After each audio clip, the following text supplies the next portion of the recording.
kamu mengangkat tangan, maka Allah akan turun tangan. Dan jika kamu turun tangan, Allah akan angkat tangan. Ini kata-kata yang luar biasa. Cuman implementasinya kadang-kadang nggak ngerti. Jika pikiran diam, seluruh alam semesta akan menyerah. Maka belajar mendiamkan pikiran. Gimana caranya? Itulah pentingnya meditasi. Alergi dengan meditasi, ganti muraqabah ke, muhasabah ke, pakai biar Arab. Tapi intinya adalah belajar menyadari bahwa pikiran bukan diri kita. Belajar menyadari bahwa tubuh bukan diri kita. Diri kita yang sebenarnya adalah sang kesadaran pengamat bagi pikiran. Gak akan larut kalau begitu. Yang melakukan yang begini kebanyakan justru orang lain, bukan kita. Padahal ini ajaran Islam luar biasa. Quran mengajarkan kita untuk belajar muraqabah, muhasabah, musyahadah, mukasyafah. Ini ajaran Islam. Tetapi implementasinya kita nggak ngerti. Coba kalau ditanya gimana cara mendiamkan pikiran, banyak yang belum tahu. Malah ngomongnya gimana cara membunuh pikiran. Pikiran nggak bisa dibunuh. Pikiran tuh kayak anak kecil. Kayak anak kecil pikiran tuh. Kalau anak kecil sedang pegang mainan, ambil mainannya pasti nangis. Cara mengambil mainan itu kasih mainan baru dia akan senang. Makanya kalau kita mau mendiamkan pikiran, kasih mainan baru. Caranya sederhana. Fokuskan pikiran pada nafas. Menyadari nafas kita masuk, keluar, datang dan pergi. Menyadari bahwa kita sedang mengalami hidup dan mati. Menyadari bahwa sesungguhnya dalam diri kita ada Dia yang tidak pernah tidur, nggak pernah ngantuk. La ta'khudhu sinatu wala naum. Nafas adalah wujud nyata kehadiran Allah dalam diri. Makanya memfokuskan pikiran pada nafas membuat pikiran kita diam. Ketika diam, pikiran ini tidak terlalu galak. Coba. Kalau tidak bisa begitu, mindfulness. Caranya apa? Tarik napas hitungan 4, tahan napas hitungan 7, buang napas hitungan 9. Akan tenang. Lambatkan jantung kita. Pikiran akan diam. Pikiran diam, perasaan akan tenang. Itu teknik-teknik sederhana yang kita lupakan. Padahal ini adalah ajaran leluhur kita yang sangat luar biasa. Pernah melakukan begitu? Ketika kesal, tarik nafas yang dalam. Menikmati kehadiran nafas dalam diri. Pernah? Enggak. Padahal sangat sederhana. Ini yang hilang dari kehidupan kita. Lalu kita menjadi sangat terbiasa untuk reaktif, tidak bertanggung jawab. Itulah. Lihat saya semuanya. Jadi pikiran ini persis seperti kabut. Sedangkan kesadaran kita, diri sejati kita persis seperti langit biru. Coba, langit tetap saja biru. Ada kabut, tidak ada kabut. Kabut itu kadang hitam, kadang putih. Ada dan tiada. Tapi langit tetap aja biru. Makanya orang-orang yang sudah menjadi langit biru, yang sudah berkesadaran tinggi, bahasa Qur'annya sudah mencapai sakinah, itu dilambangkan dengan teratai. Teratai itu semakin kotor tempat dia tumbuh, semakin indah dan bening bunganya. Makanya teratai menjadi lambang meditasi. Makanya orang bijak mengatakan, jadilah langit biru, jadilah layar. Pernah lihat layar? Kalau sekarang saya putar di sini video kebakaran, terbakar nggak layar? Kalau sekarang saya putar video banjir di layar ini, basah nggak layar? Layar. Ada video kebakaran tidak terbakar, ada video banjir tidak basah, layar. Sudah bisa begitu nggak? Iya. Kebanjiran kalian mah basah. Ada kebakaran gosong. Kapan mau bahagia kalau begitu? Ini namanya belum mencapai sakinah. Tapi ngomong sakinah udah pinter ya? Iya, kalian kan begitu. Setiap orang nikah semoga samawa. Ketiganya Bu, naon samawa teh? Ah duka. Karena kita terbiasa latah ngikutin apa kata orang. Padahal samawa itu sakinah, mawadah, warahmah. Itu terjadi bukan hanya untuk pasangan pernikahan, bukan. Sakinah itu untuk pasangan kita. Karena manusia itu diciptakan Allah sudah berpasangan. Pasangan itu jasmani dan ruhani. Pasangan itu jasmani dan ruhani. Kalau sudah selaras jasmani dan ruhaninya, itu namanya sudah sakinah. Suami istri itu tidak mungkin selaras. Apalagi belum bisa menerima dan menghargai perbedaan. Yang terjadi sengketa terus. Apalagi tidak tahu tujuan menikah. Tujuan menikah itu cuma satu, latihan menerima dan menghargai perbedaan. Karena Anda dengan saya beda. Ini malah saling memaksakan persamaan. Bikin dalil-dalil. Sebagai istri, awas. Kamu tidak akan masuk surga sebelum dapat restu dari saya. Walaupun suaminya binal kayak apa, pinter kalau bikin dalil begitu. Nurut sama suami atau tidak? Wah.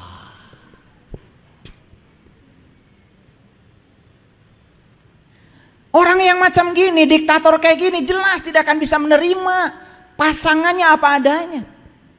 Dia ingin pasangannya seperti yang ada di pikirannya. Ketika tidak seperti yang ada di pikirannya, out. Dan yang lucu, ini dilakukan oleh orang-orang yang mengatakan dirinya adalah tokoh-tokoh agama. Tidak cocok dengan pasangan, cerai. Cerai itu akibat dia tidak bisa menerima dan menghargai perbedaan. Ingin pasangannya sama dengan yang dipikirkannya. Padahal jelas-jelas cara berpikir beda, jenis kelaminnya beda, dibesarkan di keluarga yang berbeda, pendidikan juga berbeda, adat istiadat juga berbeda, cara berpakaian juga berbeda, fisiologi berbeda, psikologinya berbeda. Apa yang mau dibuat sama? Udah nyata-nyata beda kok. Maka disebut pasangan. Pasangan tuh kiri kanan, tidak pernah kiri-kiri. Kan disebutnya ya aju aja.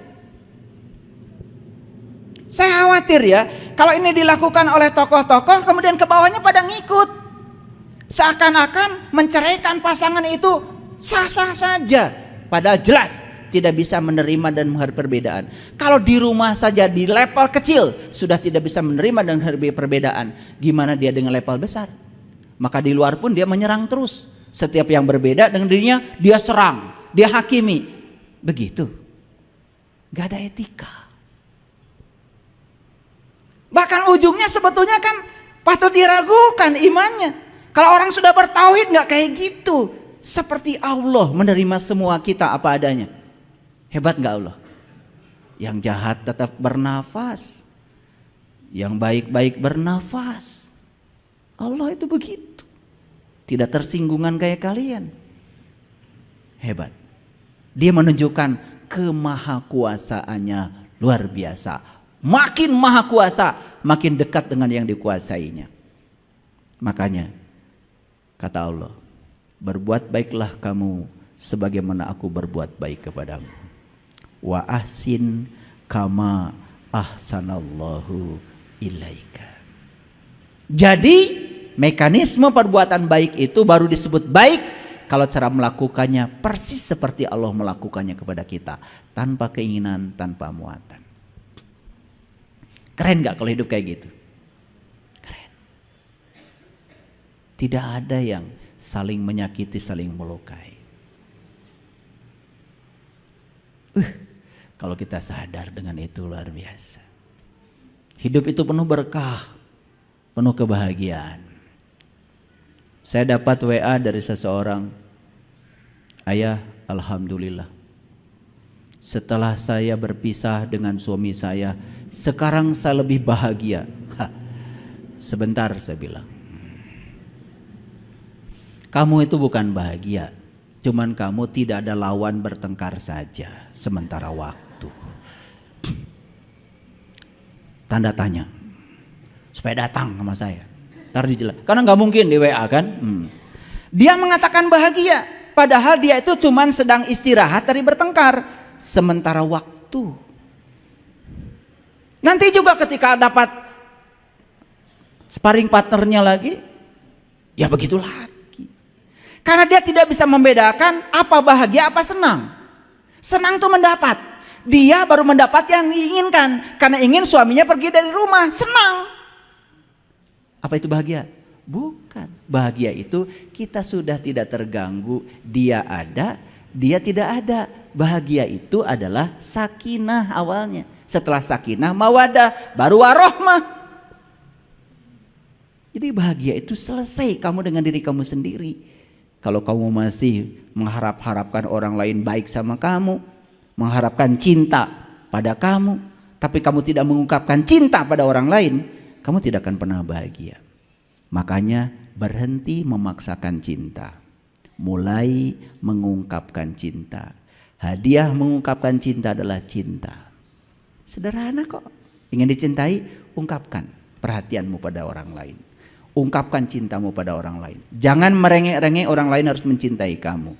Karena itu salah kaprah. Itu jalan lama yang harus ditinggalkan. Kurang cerdas. Udah jelas di Quran dikatakan, sesungguhnya hanya Tuhanmu yang tahu siapa yang tersesat di jalannya dan siapa yang mendapatkan petunjuk. Inna rabbaka huwa a'lamu biman dola an sabilihi wa huwa a'lamu bil muhtadin. Hanya Allah yang tahu. Lah kamu ini yang ilmunya cuma sedikit, pencitraan saja. Makanya tidak boleh menghakimi siapapun. Ketika orang lain melakukan kesalahan pun tidak boleh dihakimi. Karena apa? Biarkan saja. Karena kesalahan yang dia lakukan akan mengajarkan risiko dari kesalahannya. Risiko itu pelajaran yang akan datang pada dia. Ketika dia diajarkan oleh risikonya, dia akan berubah dengan sendirinya. Dan ketika berubah dengan sendirinya, bukan paksaan dari orang, itu lebih bagus. Makanya bisa jadi kebenaran itu dilahirkan oleh kesalahan. Yang repot itu ketika kita usil, ya. Makanya amalkan wiridan dari saya. Jangan usil, jangan komentar, maafkan, biarkan. Itu aja. Jangan usil, jangan komentar, maafkan, biarkan. Itu aja. Coba damai. Oleh karena itu mari kita bersyukur hari ini kita diberi kesempatan kembali untuk memotret diri kita, melihat sesungguhnya diri kita secara jujur, sejujur-jujurnya, dan semoga keluar dari ruangan ini kita bisa mengalami perubahan kesadaran. Yang paling tahu diri kita adalah diri kita sendiri. Oleh karena itu kita berikan penghormatan yang setinggi-tingginya kepada Dia Sang Hidup yang masih memberikan kesempatan kepada kita untuk hidup. Kita puji Allah membaca hamdalah. Alhamdulillahirabbil alamin. Mari kita sapa asma Allah dengan kelembutan dan cinta. Semoga Allah membukakan pintu kecerdasan kita, memampukan kita untuk melaksanakan semua ilmu yang kita serap hari ini dalam kehidupan kita. Kita bacakan basmalah. Bismillahirrahmanirrahim.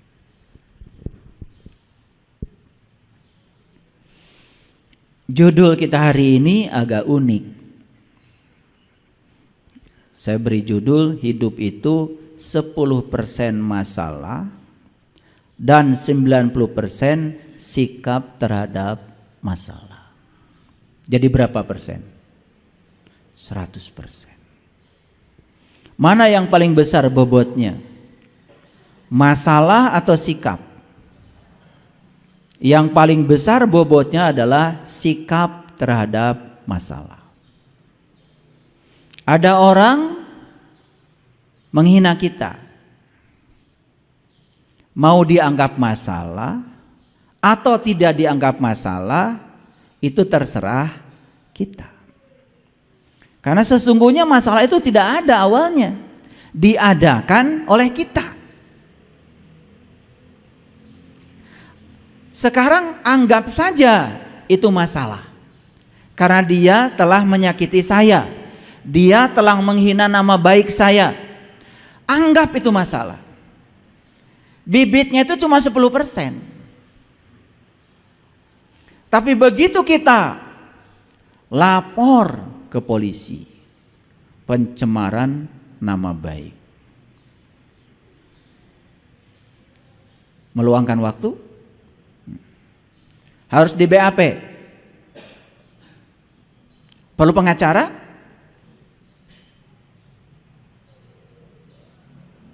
perlu uang kira-kira, bolak-balik ke kantor polisi ngasih bukti, menyita waktu, bakal sidang di pengadilan, ketemu jaksa kira-kira, ketemu hakim, berapa kali sidangnya? Hasilnya kita hanya puas telah memenjarakan orang yang telah menghina kita. Itu hasilnya. Betul nggak omongan saya? Sebetulnya bibitnya itu cuma 10% saja. Masalah besarnya itu diciptakan oleh ego kita sendiri, pikiran kita sendiri, diri palsu kita. Ujung-ujungnya hanya puas kita telah berhasil memenjarakan orang, mencelakakan orang yang kita sebut telah menyakiti kita. Sibuk nggak kita? Sibuk apa kita? Bodoh nggak kita? Yang cerdas, nih yang cerdas, ketika dia menghina saya, ya saya tidak akan terhina, karena sesungguhnya dia menghinakan dirinya sendiri. Kalau saya tidak mengizinkan diri saya terhina, ya saya tidak akan terhina. Saya juga tidak sakit hati kok. Kenapa? Karena sakit hati itu bukan buatan orang yang menghina kita, buatan pikiran kita. Karena pikiran ingin orang itu seperti yang kita mau. Ketika orang tidak seperti yang kita mau, maka kita sakit hati. Orang yang sadar, sesadar-sadarnya tahu kalau sakit hati buatan dirinya, bukan buatan orang. Buat apa saya repot-repot kesana kemari? Ya sudah, saya maafkan saja. Selesai? Ada masalah? Tidak ada. Jujur ya, jujur nih, wajah-wajah sibuk semua nih kelihatan. Ini wajah-wajah 90% ini. Ini wajah-wajah 90%, wajah-wajah ruwet.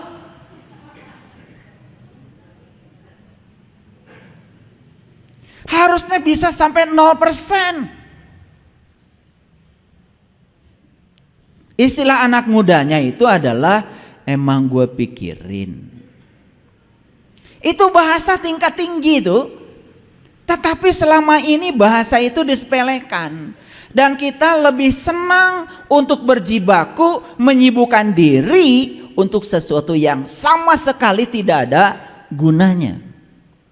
Keluar tenaga banyak, pikiran banyak, uang banyak, melibatkan banyak orang hanya untuk memuaskan pikiran kita, memuaskan ego kita. Betapa bodohnya manusia di kehidupan ini. Sering terjebak kebodohan itu. Sering apa sering sekali? Sampai bersumpah, nanti kalau saya mati, awas ya, kalau dia sampai menyentuh jasad saya, waduh, mati saja udah buat dendam. Orang yang mati kayak gitu, lahir lagi jadi cacingnya udah untung. Gak ada gunanya. Ini ada cerita suami istri. Suaminya itu memendam dendam yang luar biasa sama istrinya. Tetapi dia tidak berdaya ketika masih hidup, maka dendamnya dibawa mati. Hartanya banyak berlimpah, sepeda motor banyak, mobil banyak, rumah banyak. Dan ketika dia divonis penyakit tertentu dan dia tahu sebentar lagi mau mati, diam-diam di belakang istrinya dia pergi ke sebuah yayasan amal. Dan dia bikin di depan notaris penyerahan semua hartanya. Tidak ada disisakan satu harta pun buat istrinya.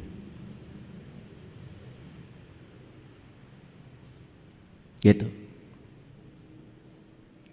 Jadi begitu dia mati, beneran nih matinya. Istrinya itu pura-pura menangis Bombay. Padahal itu yang diharapkan. Apa yang dilakukan istrinya? Langsung buru-buru ke tempat pembuatan batu nisan. Beli batu nisan yang paling mahal, marmernya dari luar negeri. Diukir tulisannya, istirahatlah dengan damai.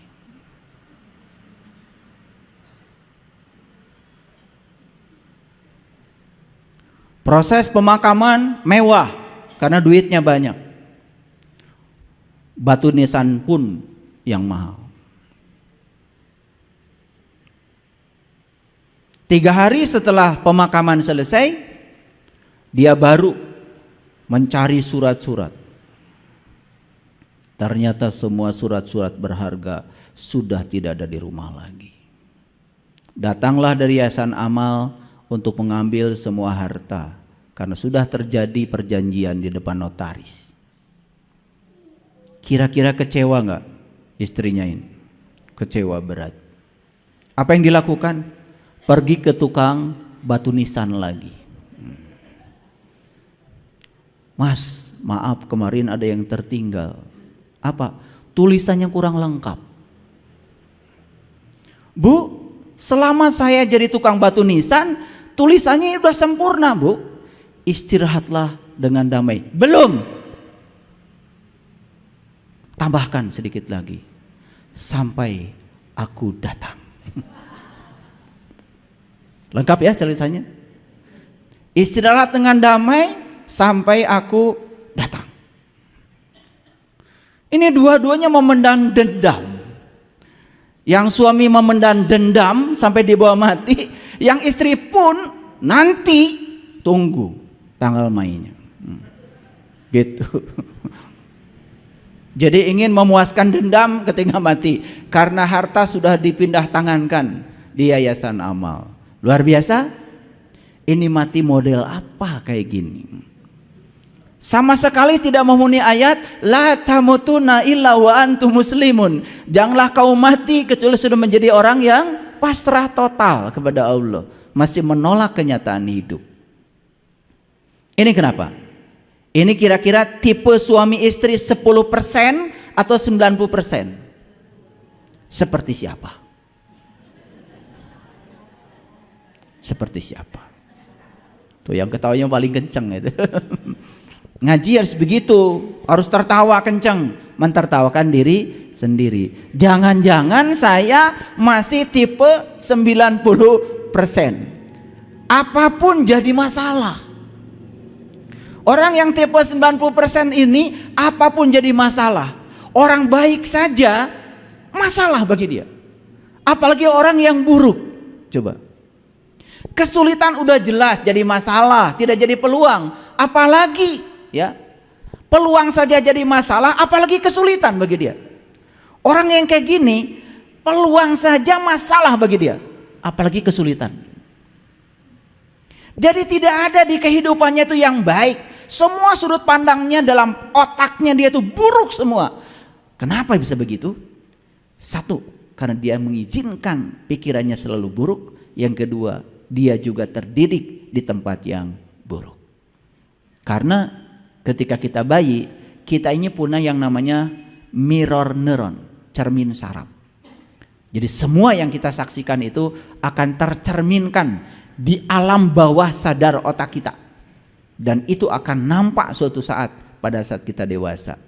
Itu yang disebut dengan long term memory. Dan itu harus disembuhkan. Sangat berbahaya. Nah, kenapa saya berbicara ini? Ini penting. Ini penting. Karena kadang-kadang kita ini kalau tidak disadarkan gak sadar-sadar. Karena selama ini kadang-kadang menganggap, wah kurang apa ibadah saya, kurang apa doa saya. Wah semua doa apal, semua doa untuk mengatur Allah supaya Allah takluk dan taat pada keinginan kita, apal semua.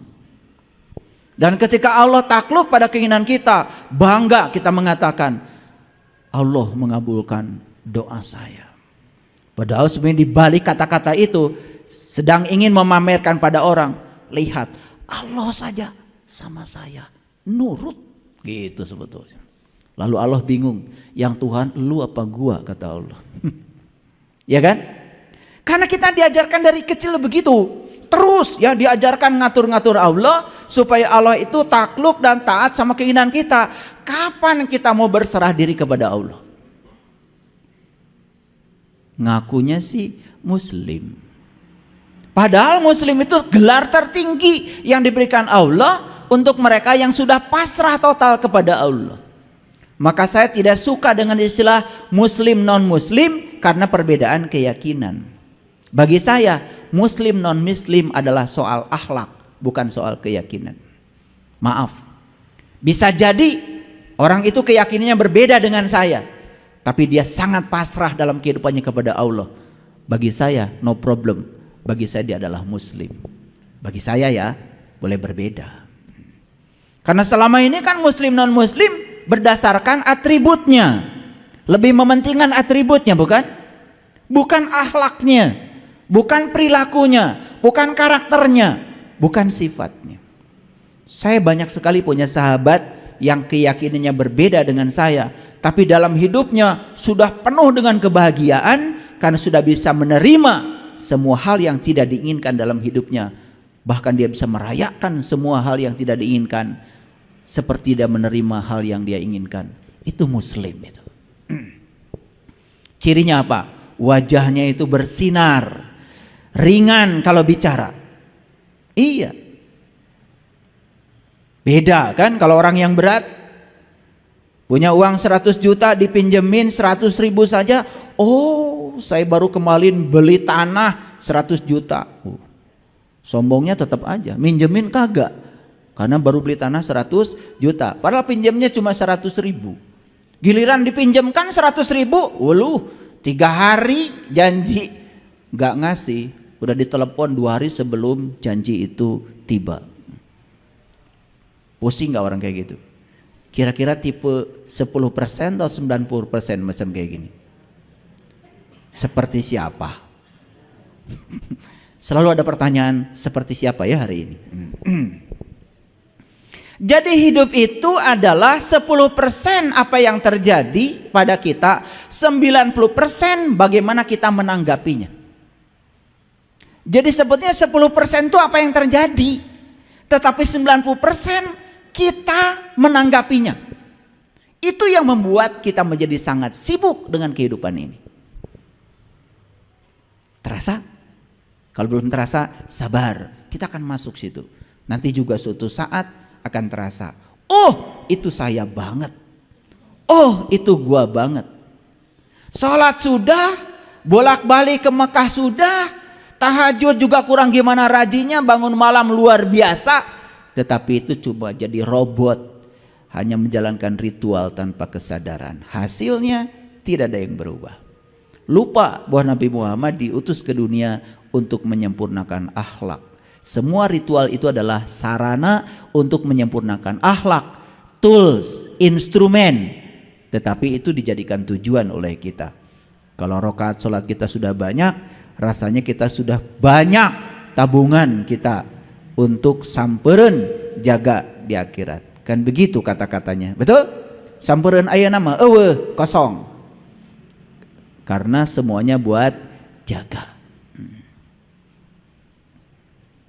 Itulah kadang-kadang kita suka bodoh. Terus aja membawa diri kita oleh pikiran ke masa depan. Lalu tidak pernah hadir di sini, saat ini, sekarang. Padahal hidup itu adalah di sini, saat ini, sekarang. Yang menentukan masa depan kita adalah saat ini kau buat apa. Jadi hidup itu awalnya sederhana. Karena cuma 10%. Selanjutnya menjadi rumit.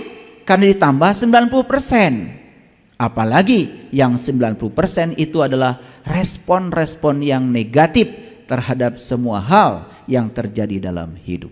Tidak ada baiknya. Bayangkan, hidup yang kayak gitu tidak layak dihidupi karena kita telah menciptakan neraka bagi diri kita sendiri. Jadi siapa pencipta neraka? Pikiran kita.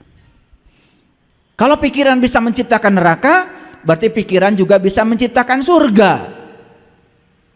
Dan selama ini salah kaprah kita menganggap surga dan neraka itu ciptaan Allah. Surga dan neraka adalah ciptaan pikiran kita sendiri. Belum selesai. Ya, kita lanjutkan dulu. Saya cerita sedikit tentang pikiran.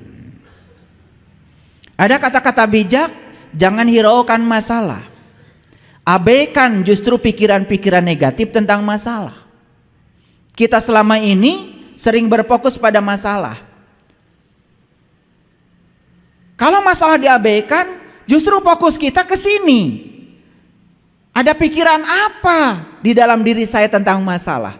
Ketika pikiran sedang memproduksi pikiran-pikiran negatif tentang masalah, maka yang 10% itu membumbung menjadi 100%. Dibesarkan 90% oleh kita sendiri. Itulah pola kerja pikiran. Jadi pikiran itu ibarat parasut ya, hanya berfungsi ketika terbuka.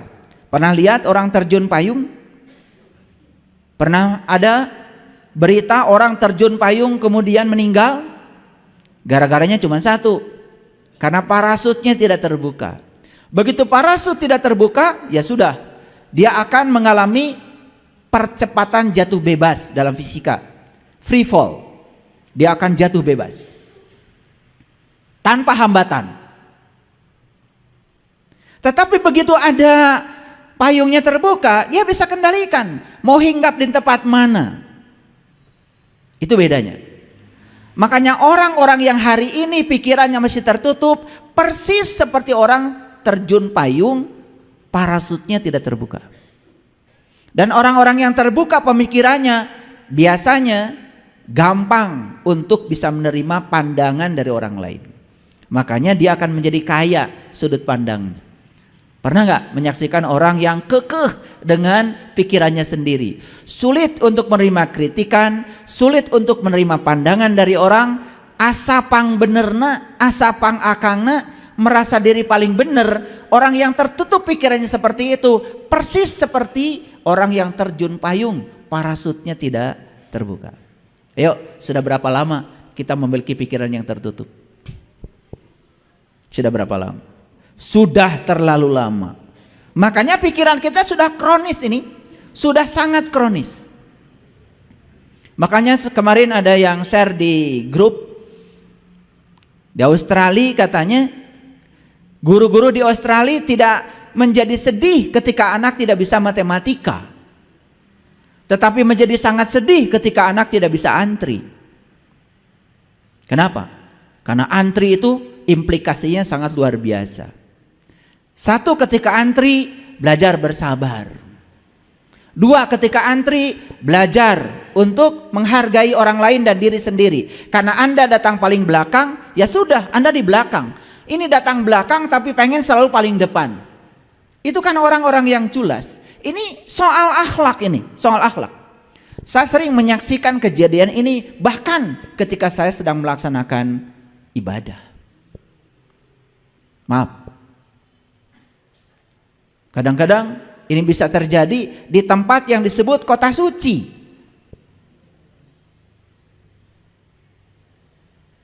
Tidak bisa antri. Bahkan antri itu apa? Belajar untuk tidak menunggu. Orang yang selalu menunggu, dia selalu ditarik oleh pikirannya ke masa depan, pasti akan menderita. Saya sampai hari ini tidak pernah menunggu. Makanya kemana-mana saya baca buku yang menyenangkan saya bawa musik yang menyenangkan saya. Dan saya tidak mau menunggu, karena menunggu berarti membunuh waktu. Terlalu banyak yang bisa kita lakukan. Bahkan ketika ada antrian yang panjang atau harus menunggu dalam waktu yang panjang, kita bisa melakukan pelayanan pada diri sendiri yang paripurna untuk menyenangkan diri sendiri yang bermanfaat. Bukankah itu luar biasa? Jadi masuk akal kalau orang Australia ya sangat khawatir ketika anak tidak bisa antri. Karena apa?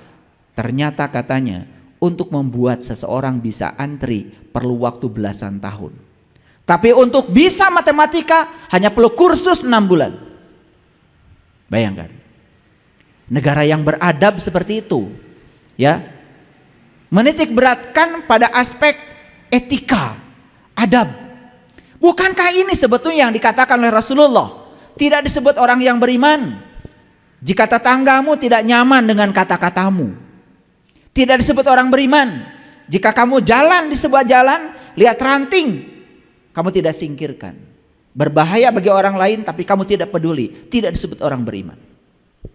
Kita bukan bikin ranting, bikin polisi tidur pakai semen dan puas ketika orang lain jatuh akibat polisi tidur kita, dan masih saja mengatakan diri orang beriman. Bahkan polisi tidurnya tepat di depan masjid. Luar biasa? Siapa yang luar biasa? Kita. Lu kali, gua kagak. Awas, jangan pengen kita terus. Kita ini susah sekali bilang saya. Ini kebiasaan, pengen bareng-bareng. Saya sering tanya, siapa yang begitu? Kita. Loh, kita. Lu aja kali, gua kagak. Jadi untuk bilang saya itu ini karakter. Ini kebiasaan tidak mau bertanggung jawab. Jadi inginnya rame-rame. Ini karakter. Ini saya bicara karakter.